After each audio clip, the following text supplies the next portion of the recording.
Hey everyone, Sean Burrows with B&T USA and Team Federal. This week's vlog episode is a replay of an Instagram story takeover we did with Vortex Optics about a month ago. It includes first shots fired to the brand new B&T APC10 and the process we go through to sight in a red dot. In this case, it's the Vortex Crossfire red dot sight. I love this thing. I think you'll find this entertaining and informative. Let me know what you think. Hey, this is Alicia with B&T USA, and welcome to the Vortex Instagram Takeover. So while Sean's getting everything packed up, let me tell you a little bit about the fun we're gonna have today. We're gonna sight in a brand new 10mm subgun that B&T sent us. On top of that, we've got a Crossfire red dot. Alicia, I can't find a rangefinder. Apparently, I gotta do everything around here. Will you look in the box of wonders to see if they have a Ranger 1800? Come in, honey. They're out of Ranger 1800s. Do they have a Razor 4000? Got one. Well, while you're at it, why don't you look to see if they have a Razor 1 to 10? One left. Finders keepers. Finders keepers.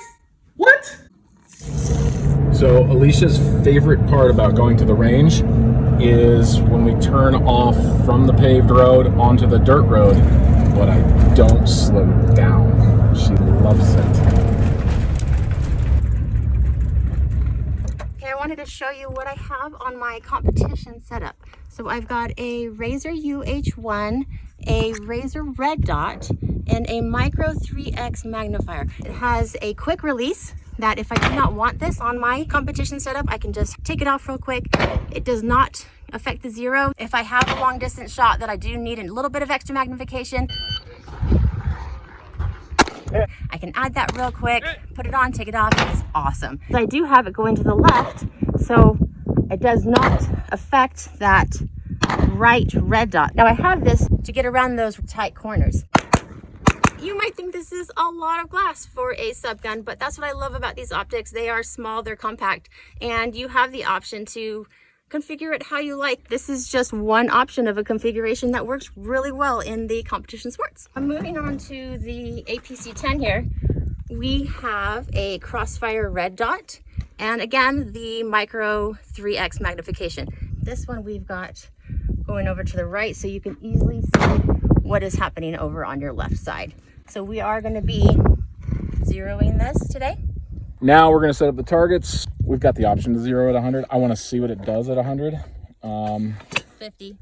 Alicia's cast her vote. But at first, we're just going to make sure it's on paper and showing up at 25 yards. Then we'll work our way down range. All right, just to make sure we're at exactly 25 yards, even though it's such a short distance, I like to use a rangefinder because pacing things off is nice, but I want to be right on. So, whoa, 25 yards exactly. Proud of me? I'm so proud of you, sweetie. Okay. I'm just going to use this pocket clip here. Clippity clip. I thought about using the lanyard that I took off of my Ranger 1800 and put it on the new Razor, but I'm going to use the pocket clip right now. You could use both. Thank you for using my suggestion, or at least trying it out. Key to a healthy marriage. It's things like that. It's those little things that matter. All right, 25 yards. This is home. APC stands for Advanced Police Carbine. Let's talk about this a little bit about the APC10. This is a 10mm subgun. This is based off of the setup that B&T created for the U.S. Army subgun contract that they won last June. This is a lower that takes Glock mags. Let's go put it on the table. This is the latest generation of the Crossfire red dot with it left on brightness setting 6. You have 50,000 hours of battery life. Now, if you're going to zero a red dot, whether it's on a slide ride pistol setup or on a carbine or a subgun like this, it's best practice to turn your red dot down as dim as possible, so it's as small as possible, so you can make incremental adjustments. And what's nice about this is you can turn the brightness down and it gets 3 times bigger with the 3X magnifier, so we're able to more easily adjust our zero and make sure our hits are going where we want them to. So using the magnifier, whether I use it ever again on this gun, it's a nice zeroing tool.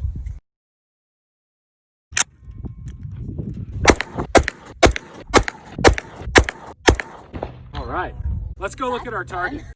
Okay, so we just did our first 25-yard zero with our APC10, and it looks like the windage was right on. This was our first shot, and then we brought it up, got a little bit happy, and then we just brought it right back down. Now we're gonna go back out at 100 yards, but we're really happy with that. Okay, so for the record, we're using 180 grain, 10 millimeter American Eagle loads. Say a 50-yard zero is probably ideal for something like this, but I want to see what we can do at 100, because getting to know this round out of this gun, just like anything new, and we want to know how it behaves. So we're going to try a 100-yard zero. We're just going from 25 to 100. We're using shoot and see stickers, shoot and see sticker targets. We have 1-inch increments, and it'll allow us to fine tune and see where our hits are relative to where we want them to be. All right, so the Crossfire Red Dot has a 1 MOA adjustment increment. So that means if I adjust it up 1 click on the elevation knob, it's going to go up 1 inch at 100 yards. Fresh bag, going hot.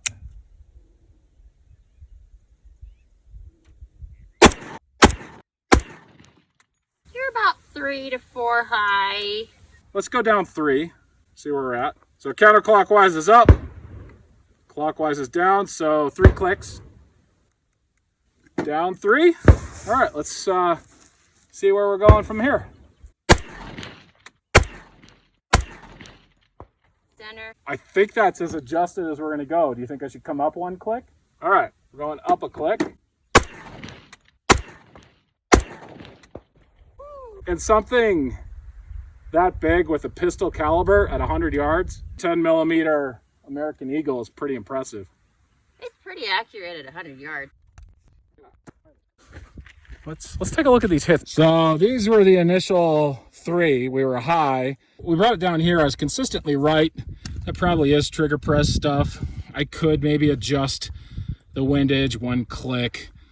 Left. Let's see how this behaves at 50. So if you go out to public land like we do and set up your own targets, one of the things I like to do is to range my truck or Alicia. I'm standing right at the target, and she is... Looks like Sean's hit just about 50, 53, 51, 50 yards, 50, 49. 45 yards away. You are at 45.3 yards. Which means I need to back up about 5 yards. Picking up his stuff, backing up, back it up, figure it out. So from the target, Alicia should be exactly 50 yards away. That's 49.2. 49.2. 49.2. Oh, really? That's what I just said. Dude, that's the Razor 4000 rangefinder for you. He's not listening. Guess I need to back up. 49.5. Oh my goodness. This should be it. I backed up 0.8 of a yard. Half a yard, baby. 50 yards. 50 yards. She's ranging me too. All right. But look at that view. I mean, about 50 yards that way is where we're at. Ask me how I know. See, the great thing about marriage is whether it's your turn to shoot or not, you get to reload mags for her. Okay, I'm ready. She's ready. That's what she said. I'm so glad you made the tripod on the scope shorter. You know it adjusts for multiple heights, right? Why don't you shoot? Why don't you use your mouth for something useful? Are you ready? Yeah, give us 3 and we'll get an idea of where it's landing. Dead center, 1 inch high. That flies really flat. Woo! Goody, goody. How many rounds we got left? Those look good. Yeah, they do. So now that we have our zero at 100 yards and we tested it at 50, we only have about 1 inch of bullet rise. That means that these bullets are flying really flat. So it'll be interesting to get a chrono and see how fast these bullets are going. Okay, we've got the B&T APC10 here. We're gonna chrono it with this 115 grain American Eagle and see how fast it runs. That's 1262, 1278, 1262.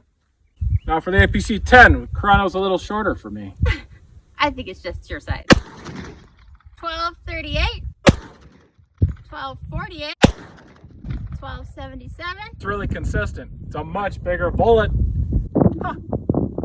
Well, now we got to do a little bit of action shooting. We can't just sit at a bench. We're action shooters. So we've set up a fun little course of fire. We're starting at this starting line here, and we've got 2 tripods here, and we're going to run over here to this first one, and we've got to shoot around that first one, and we're going to do 2 shots each on those papers, run over to that second tripod, and do 2 shots on that second paper. So we'll see how it goes.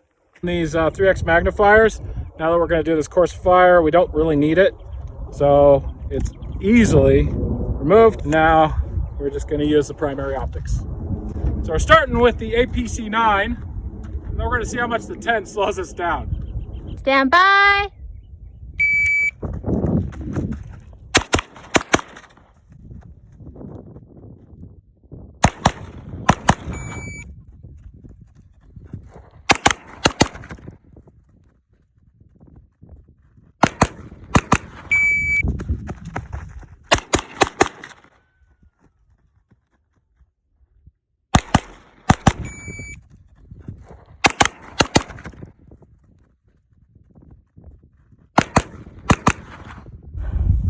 Going over the top for this one. Stand by.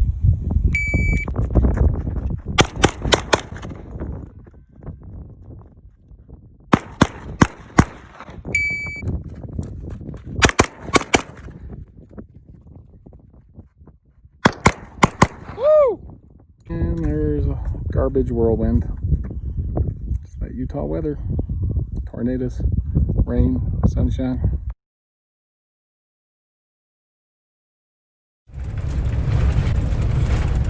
One of the keys to having a really successful range day is to leave for the range with a plan, bring just the gear and ammo you need, and execute exactly according to plan, and then when you're done, you're done. You kind of want to just get in and out. So, are you 10mm curious yet? I know I want to get to know this gun and this caliber more. Can't wait to take it back out to the range, but until then, if you have any questions, comments, or requests around this amazing setup, please leave them in the comments below. Again, I'm Sean Burrows. Don't forget to subscribe, and I'll see you next time.